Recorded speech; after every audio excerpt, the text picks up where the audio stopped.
Hello friends, എല്ലാവർക്കും നമസ്കാരം. ഒരു വീഡിയോ എടുക്കുമ്പോൾ അതിൽ ഏറ്റവും പ്രധാനപ്പെട്ട ഒരു ഘടകമാണ് അതിൻ്റെ ശബ്ദം. ഈ ശബ്ദത്തിലുള്ള ക്വാളിറ്റികൾ നമുക്ക് നന്നായിട്ട് കിട്ടിക്കഴിഞ്ഞാൽ ആ വീഡിയോൻ്റെ കുറച്ച് നന്നായി എന്നാണ് എല്ലാവരും പറയുക. അപ്പോൾ നമുക്ക് ആ വീഡിയോ നന്നാക്കാനായിട്ട് നല്ലൊരു മൈക്ക് എപ്പോഴും ആവശ്യമാണ്. അപ്പോൾ ബഡ്ജറ്റ് ഫ്രണ്ട്ലി ആയിട്ടുള്ള എന്നാൽ നല്ല സൗണ്ട് ക്വാളിറ്റിയും തരുന്ന ഒരു മൈക്ക് ഉണ്ട്. അപ്പോൾ നമുക്ക് ആ മൈക്കൊന്ന് പരിചയപ്പെട്ട് കളയാം. നമുക്ക് ആദ്യം ഇത് അൺബോക്സ് ചെയ്യാം. ഞാനിത് ആമസോണിൽ നിന്നാണ് ബുക്ക് ചെയ്ത് വരുത്തിയിരിക്കുന്നത്. ഞാൻ ഓർഡർ ചെയ്തതിൻ്റെ 2-ാം ദിവസം എനിക്കിത് കിട്ടി. അധികം സമയമൊന്നും വൈകിയിട്ടില്ല, പെട്ടെന്ന് തന്നെ പ്രൊഡക്റ്റ് എൻ്റെ കയ്യിലെത്തി. പിന്നെ ഇതിൻ്റെ പാക്കിങ് എങ്ങനെയുണ്ട് എന്ന് നമുക്ക് നോക്കാം. നല്ലൊരു പാക്കിങ് തന്നെയാണ് ഇത്, വളരെ ക്വാളിറ്റിയുള്ള പാക്കിങ് തന്നെയാണ്. പാക്കിങ്ങിൽ ഡെലിവറി ഡീറ്റെയിൽസ് ഇറങ്ങുന്ന ഒരു ഷീറ്റുണ്ട്. പിന്നെ നമുക്ക് നമ്മുടെ പ്രൊഡക്റ്റ് എടുക്കാം. ഇതാണ് നമ്മുടെ ബോയ M1 മൈക്ക്. നമുക്കിത് ഓപ്പൺ ചെയ്ത് നോക്കാം. 2200 രൂപ വിലയുണ്ടായിരുന്ന M1 എന്ന ഈ മൈക്കിൻ്റെ ഇപ്പോഴത്തെ വില എന്ന് പറയുന്നത് 1650 രൂപ മാത്രമാണ്. എന്നാൽ ബിഗിനർ ഡീൽ നടക്കുന്നത് കൊണ്ട് എനിക്കിത് ലഭിച്ചിരിക്കുന്നത് വെറും 880 രൂപയ്ക്കാണ്. ബോയ M1 എന്ന ഈ മൈക്കിൻ്റെ ലിങ്ക് ഞാൻ ഈ വീഡിയോയുടെ ഡിസ്ക്രിപ്ഷൻ സെക്ഷനിൽ കൊടുത്തിട്ടുണ്ട്. വേണ്ടവർക്ക് അതിൽ കയറി ഇതിൻ്റെ ഇപ്പോഴത്തെ വില മനസ്സിലാക്കി അത് പർച്ചേസ് ചെയ്യാവുന്നതാണ്. ബോക്സ് ഓപ്പൺ ചെയ്തപ്പോൾ അതിനുള്ളിൽ നിന്ന് ആദ്യമായി കിട്ടിയത് ഒരു ബാഗാണ്. ഇത് വാറണ്ടി കാർഡ്. നമുക്ക് ആ ബാഗിലേക്ക് നോക്കുകയാണെങ്കിൽ അത്യാവശ്യം നല്ല ക്വാളിറ്റിയൊക്കെ ഉള്ളൊരു മെറ്റീരിയലാണ്. നല്ല മെറ്റീരിയലാണ്. ഇത് ലോക്ക് ചെയ്യാനും പറ്റും. ബാഗ് ക്ലോസ് ചെയ്യാം. ഈ ഒരു ബാഗിനകത്താണ് നമ്മുടെ M1 മൈക്കും അതിൻ്റെ എക്യുപ്മെൻറ്റ്സും ഉള്ളത്. ഈ പാക്കറ്റ് എന്ന് പറയുന്നത് സിൽക്ക ജെല്ലാണ്. ഇതിനുള്ളിൽ ഇടുന്നത് എന്തിനാണെന്ന് വെച്ചാൽ ഇതിൽ മറ്റ് ജീവികളൊന്നും കയറാതിരിക്കാൻ വേണ്ടിയിട്ടാണ്.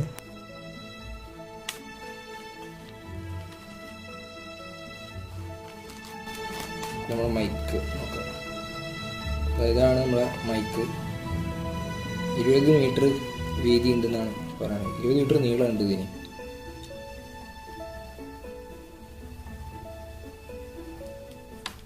ഇങ്ങനെ ഒരു സംഭവമുണ്ട്. അപ്പോൾ ഇതിൻ്റെ ഈ ഓഫ് ബട്ടൺ ഇട്ട് കഴിഞ്ഞാൽ നമ്മുടെ ഫോണിൽ യൂസ് ചെയ്യാം. ഇനി നമ്മുടെ പ്രൊഫഷണൽ ക്യാമറയിലൊക്കെ യൂസ് ചെയ്യണമെങ്കിൽ ഇത് മുകളിലേക്ക് ഇടണം. മുകളിലേക്ക് ഓണായി താഴത്തേക്ക് ഇട്ട് കഴിഞ്ഞാലും ഓണാണ്. ഇങ്ങനെ ഇട്ട് ഇത് ഓഫാണ് മോഡെങ്കിലും ഫോണിൽ ഇത് ഓഫ് ചെയ്തിട്ട് യൂസ് ചെയ്യാം. കാരണം ഇതിൻ്റെ ബാറ്ററിക്ക് യൂസിങ് വരുന്നില്ല. ഫോണിൽ നിന്നുള്ള എർത്ത് മതിയാവുന്നു മതി. ഇത് ഓണാക്കിയിട്ട് യൂസ് ചെയ്യുമ്പോൾ ഇതിലുള്ള ബാറ്ററി നമ്മൾ യൂസിങ് വരണം. അതിൻ്റെ പേരിലാണ് ഇത് അങ്ങനെ ചെയ്തിരിക്കുന്നത്. ഇതാണ് നമ്മുടെ മൈക്ക്. എന്നിട്ടൊരു ക്യാപ്പ് കൂടി ഉണ്ട്. ഇതാണ് അതിൻ്റെ ക്യാപ്പ്. ഇതിൻ്റെ ഒപ്പം വരുന്നതാണ് ഇതെല്ലാം.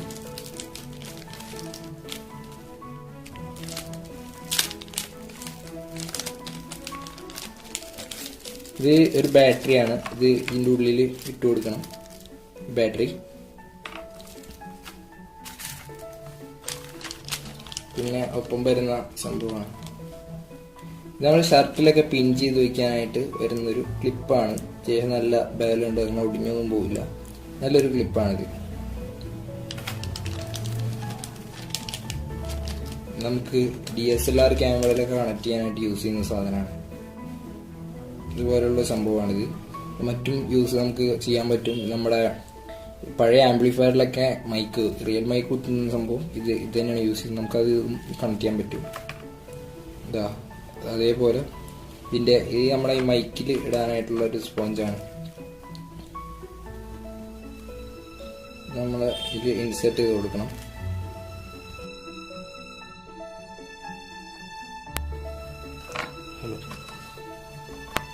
നമുക്ക് ഇതിൽ ബാറ്ററി ഇട്ട് കൊടുക്കാം.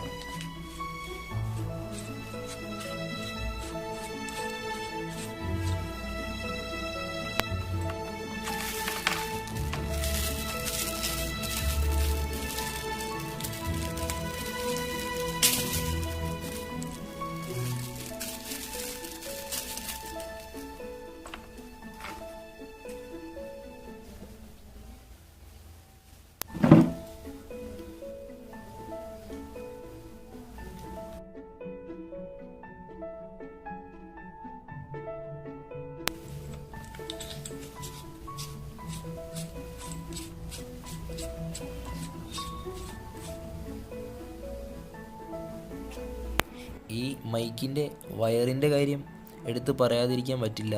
20 മീറ്ററോളം ഉണ്ട് ഈ മൈക്കിൻ്റെ വയറ്. അപ്പോൾ നമുക്ക് ഈ മൈക്കിൻ്റെ ശബ്ദം ഒന്ന് ടെസ്റ്റ് ചെയ്ത് നോക്കാം. ഞാൻ യൂസ് ചെയ്യുന്ന സാധാരണ മൈക്കിൻ്റെ ശബ്ദവും ബോയ M1ൻ്റെ ശബ്ദവും നമുക്കൊന്ന് കമ്പയർ ചെയ്ത് നോക്കാം. ഫ്രണ്ട്സ്, നിങ്ങളിപ്പോൾ കേട്ടുകൊണ്ടിരിക്കുന്നത് സാധാരണ മൈക്കിൻ്റെ സൗണ്ടാണ്. ബാക്ക്ഗ്രൗണ്ടിൽ ഇഷ്ടംപോലെ നോയ്സ് ഉണ്ട്, അതെല്ലാം ഇത് ക്യാച്ച് ചെയ്യുന്നുണ്ടാവും. നല്ല രീതിയിൽ ഞാനിപ്പോൾ നിൽക്കുന്ന റോഡിലാണ്. ഞാനും റോഡും തമ്മിൽ ഇപ്പോൾ ഒരു 30 മീറ്ററോളം വ്യത്യാസമുണ്ട്. ഞാൻ ഇത്രയും ഡിസ്റ്റൻസിലാണ് നിൽക്കുന്നത്. ഇപ്പോൾ ഇവിടെ ഇഷ്ടംപോലെ ബാക്ക്ഗ്രൗണ്ടിൽ വണ്ടികളൊക്കെ പോകുന്നുണ്ട്. അതുപോലെ എന്താ പറയുക, ബാക്ക്ഗ്രൗണ്ട് നോയ്സുകളൊക്കെ ഒരുപാടുണ്ട്. അപ്പോൾ ഇതിപ്പോൾ നിങ്ങൾ ഇതിൽ എത്രത്തോളം ക്യാച്ച് ഉണ്ടാവും നിങ്ങൾ ശ്രദ്ധിച്ച് നോക്കുക. അപ്പോൾ ഞാൻ സംസാരിക്കുമ്പോൾ ബാക്കിലൂടെ പോകുന്ന വണ്ടികളുടെ ശബ്ദമൊക്കെ ഇതിൽ ക്യാച്ച് ചെയ്യുന്നുണ്ടാവും. അപ്പോൾ നിങ്ങളതൊന്ന് ശ്രദ്ധിക്കുക. ഇനി നമുക്ക് ബോയ M1ൻ്റെ സൗണ്ട് ഒന്ന് ടെസ്റ്റ് ചെയ്ത് നോക്കാം. ഇപ്പോൾ ബാക്കിലൂടെ പോകുന്ന വണ്ടികളുടെ ശബ്ദം കേൾക്കുന്ന അത്രയും തന്നെ അതിൽ കേൾക്കുന്നുണ്ട്. നിങ്ങൾ ചെക്ക് ചെയ്ത് നോക്കുക. ഓക്കെ. ഹലോ ഫ്രണ്ട്സ്, നിങ്ങളിപ്പോൾ കേട്ടുകൊണ്ടിരിക്കുന്നത് ബോയ M1 മൈക്കിൻ്റെ സൗണ്ട് ടെസ്റ്റാണ്. ഇപ്പോൾ അവിടെ കാണാൻ പറ്റും, അവിടെ റോഡാണ് ബാക്കിൽ. അപ്പോൾ റോഡിലൂടെ നേരത്തെ കണ്ട പോലെ തന്നെ എല്ലാ വണ്ടികൾ പോകുന്നുണ്ട്. അപ്പോൾ നേരത്തെ വെച്ച് കമ്പയർ ചെയ്യുമ്പോൾ അതിൻ്റെ എത്രമാത്രം സൗണ്ട് കുറവാണ് ബാക്ക്ഗ്രൗണ്ട് നോയ്സ് കിട്ടുന്നതെന്ന് നിങ്ങൾക്കൊന്ന് ചെക്ക് ചെയ്താൽ മനസ്സിലാവും. ബോയ M1 മൈക്കിൻ്റെ ഒരു ക്വാളിറ്റിയാണ് നമുക്കിവിടെ കാണാൻ പറ്റുന്നത്. നിസ്സാര വില, ചെറിയൊരു വില മാത്രമേ ഇതിനുള്ളൂ. എന്നിട്ട് പോലും ഇത്രയും നല്ലൊരു ക്വാളിറ്റി ഇത് തരുന്നുണ്ട്. നല്ലൊരു മൈക്ക് തന്നെയാണ്. ബാക്ക്ഗ്രൗണ്ടിൽ ഇഷ്ടംപോലെ വണ്ടികൾ പോകുന്നുണ്ട്. പക്ഷേ മറ്റത്തെ മൈക്കിനെ വെച്ച് അപേക്ഷിച്ച് നോക്കുമ്പോൾ ഇതിൽ നല്ലൊരു കുറവ് നമുക്ക് മനസ്സിലാവുന്നുണ്ട്. രണ്ടും തമ്മിൽ കേട്ട് നോക്കിയാൽ ശരിക്കും മനസ്സിലാവുന്നുണ്ട്, നല്ലൊരു വ്യത്യാസമുണ്ട്. അപ്പോൾ ബോയ M1 മൈക്ക് എല്ലാവർക്കും ഉപകാരപ്പെടും. നല്ലൊരു മൈക്കാണ്. ബാക്ക്ഗ്രൗണ്ട് നോയ്സൊക്കെ വളരെ കുറവാണ്. അപ്പോൾ പർച്ചേസ് ചെയ്യുന്നുണ്ടെന്നുണ്ടെങ്കിൽ നിങ്ങൾക്ക് ഡിസ്ക്രിപ്ഷനിലുള്ള ലിങ്കിൽ കയറിയിട്ട് പർച്ചേസ് ചെയ്യാവുന്നതാണ്.